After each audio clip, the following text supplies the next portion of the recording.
ಆಜಿ ಮಸಾಲ. ಎಂತ ಅಡಿಗೆಯ ರುಚಿಯಾಗೋ ರಹಸ್ಯವು 20 ರೂಪಾಯಿ. ವಿಧಾನಸಭೆಯಲ್ಲಿ 3ನೇ ದಿನವೂ ಕೂಡ ಮುಂದುವರೆದಿದೆ ನಾಗೇಂದ್ರ ವಿರುದ್ಧದ ಹೋರಾಟ. ವಿಧಾನಸಭೆಯಲ್ಲಿ ನಾಗೇಂದ್ರ ವಿಚಾರ ಪ್ರಸ್ತಾಪ ಮಾಡಿ ಬಿಜೆಪಿ ಜೆಡಿಎಸ್ ಸದಸ್ಯರು ಗದ್ದಲವನ್ನೇ ಸೃಷ್ಟಿ ಮಾಡಿಬಿಟ್ಟಿದ್ದಾರೆ.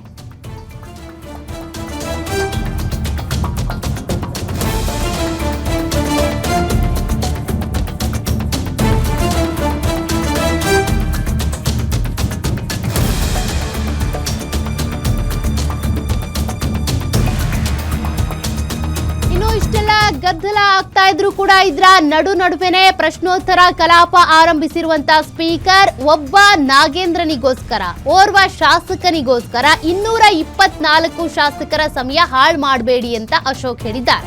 ವಿಧಾನಸಭೆಯಲ್ಲಿ ಸರ್ಕಾರವನ್ನ ತರಾಟೆಗೆ ತೆಗೆದುಕೊಂಡ ವಿಪಕ್ಷ ನಾಯಕ ಆರ್ ಅಶೋಕ್, ನಾಗೇಂದ್ರ ಮೇಲೆ 24 ಕೇಸ್ ಇವೆ, ಸಿಬಿಐನಲ್ಲಿ 2 ಚಾರ್ಜ್ ಶೀಟ್ ಇವೆ, ನಾಗೇಂದ್ರ ಅಪರಾಧಿ ಅಲ್ಲ ಅಂತ ಪರಮೇಶ್ವರ್ ತಪ್ಪು ಹೇಳಿಕೆ ಕೊಟ್ಟಿದ್ದಾರೆ, ನನ್ನ ಬಳಿ ದಾಖಲೆ ಇದೆ ಅಂತ ವಿಪಕ್ಷ ನಾಯಕ ಆರ್ ಅಶೋಕ್ ಅವರು ಗುಡುಗಿದ್ದಾರೆ.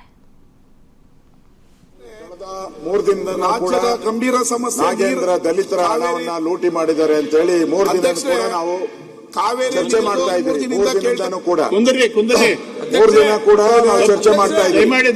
ನಮ್ಮ ಉದ್ದೇಶ ಇರ್ತಕ್ಕಂಥದ್ದು ಒಬ್ಬ ನಾಗೇಂದ್ರಗೋಸ್ಕರ 224 ಸದಸ್ಯರ ವಿಚಾರ ಮಾತಾಡಕ್ಕೆ ಒಂದು ಹಕ್ಕನ್ನ ಚ್ಯುತಿ ಆಗ್ತಾ ಇದೆ. 224 ಸದಸ್ಯರ ಹಕ್ಕನ್ನ ಚ್ಯುತಿ ಆಗ್ತಾ ಇದೆ.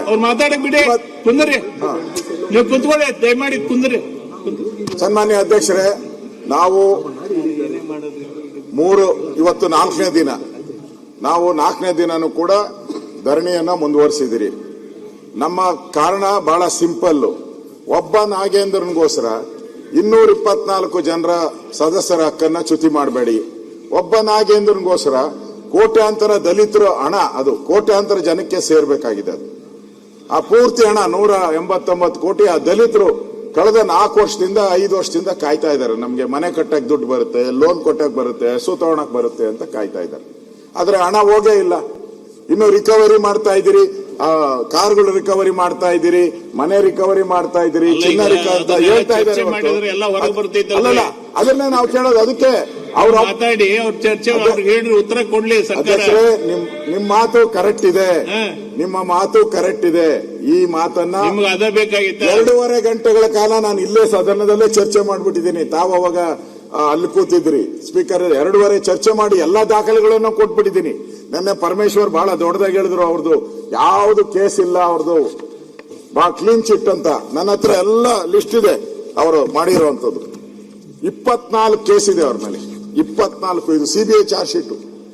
24 ಕೇಸ್ ಇದೆ. 24 ಕೇಸುನು ನೆನ್ನೆ ಅವರು ಸದನಕ್ಕೆ ತಪ್ಪುತ್ತರ ಕೊಟ್ಟರು. ಅಧ್ಯಕ್ಷರೇ, ನಿಮ್ಗೆ ಕೈ ಮುಗಿದು ವಿನಂತಿ ಮಾಡ್ತೀನಿ, ಒಂದೇ ನಿಮಿಷ. ನಾನು ಒಬ್ಬ ರೆವಿನ್ಯೂ ಮಿನಿಸ್ಟರ್ ಆಗಿ ಅವರು ಸದನಕ್ಕೆ ತಪ್ಪು ಮಾಹಿತಿ ಕೊಡಬಾರ್ದಲ್ಲ, ತಪ್ಪು ಕೊಡಬಾರ್ದಲ್ಲ. ಹೆಂಗ್ ಹೇಳಿದ್ರು ಅವರು? ಅವ್ರ ಮೇಲೆ ಯಾವುದೇ ಚಾರ್ಜ್ ಶೀಟ್ ಇಲ್ಲ ಅಂತ ಹೇಳಿದ್ರಲ್ಲ.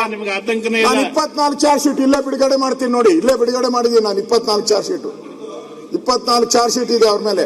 ಸಿಬಿಐದು 3 ಇದೆ, ಆಮೇಲೆ ಇಡಿದು ಇದೆ, ಲೋಕಾಯುಕ್ತದಿದೆ, ಲೋಕಾಯುಕ್ತ ಕೋರ್ಟ್ ಅಲ್ಲಿ ಮಾಹಿತಿ ಕೊಡಕ್ಕೆ ಬಿಡಿ. ಅಧ್ಯಕ್ಷರೇ, ನಾವು ಕೇಳಿ, ನೀವು ಅದನ್ನ ಮಾಡಕ್ಕೆ ಅಲೋ ಮಾಡಕ್ಕೆ ಬಿಡ್ತಾ ಇಲ್ಲ. ನೀವು ಅದನ್ನ ಕೇಳಿಸ್ಕೊಳ್ಳಕ್ಕೆ ತಯಾರಿಲ್ಲ. ಅಧ್ಯಕ್ಷರೇ, ನಾನು ಎಲ್ಲ ಮಾಹಿತಿ ಮೇಲೆ ನಿಮ್ಗೆ ಏನೇನಿದೆ ಅದನ್ನು ಕೊಡಿ. ಸನ್ಮಾನ್ಯ ಅಧ್ಯಕ್ಷರೇ, ಪರಮೇಶ್ವರ್ ಏನ್ ಸ್ಟೇಟ್ಮೆಂಟ್ ಮಾಡಿದ್ರು ಅದಕ್ಕೆ ಕ್ಲಾರಿಫಿಕೇಶನ್ ಕೊಡ್ತಾ ಇದ್ದೀನಿ ನಿಮ್ಗೆಲ್ಲ. ದಯವಿಟ್ಟು ಕೂತ್ಕೊಳ್ಳಿ. ಪರಮೇಶ್ವರ್ ಅವರು ಅಧ್ಯಕ್ಷರೇ ನೆನ್ನೆ ಅವರು ಸ್ಟೇಟ್ಮೆಂಟ್ ಮಾಡಿದ್ರು, ಚರ್ಚೆಗೆ ಅವಕಾಶ ಕೊಡ್ತೀನಿ ಅಲ್ಲ, ಸ್ಟೇಟ್ಮೆಂಟ್ ಮಾಡಿದ್ರು. ಅದರಲ್ಲಿ ತಪ್ಪು ಮಾಹಿತಿಯನ್ನ ಕೊಟ್ರು. ಅಂದ್ರೆ ಅಪರಾಧಿ ಅಲ್ಲ ಅಂತ ಸ್ಟೇಟ್ಮೆಂಟ್ ಕೊಟ್ರು. ಅಪರಾಧಿ ಅನ್ನೋದಕ್ಕೆ ನಾನು ದಾಖಲೆಗಳನ್ನ ತಂದಿದ್ದೀನಿ ನಾನು. 24 ಕೇಸ್ ಇದೆ ಅವ್ರ ಮೇಲೆ. 24 ಕೇಸ್ಗಳು ಆ ಸೀರಿಯಲ್ ನಂಬರ್ ನಾನು ಎಷ್ಟೋ ಇದೆ ಅಂತ ಇಲ್ಲ. ಅದಕ್ಕೆ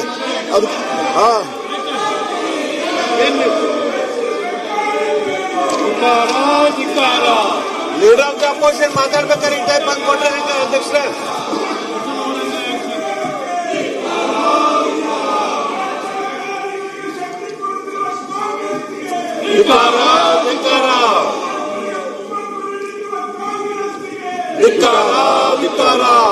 ಮಧು ಬಂಗಾರ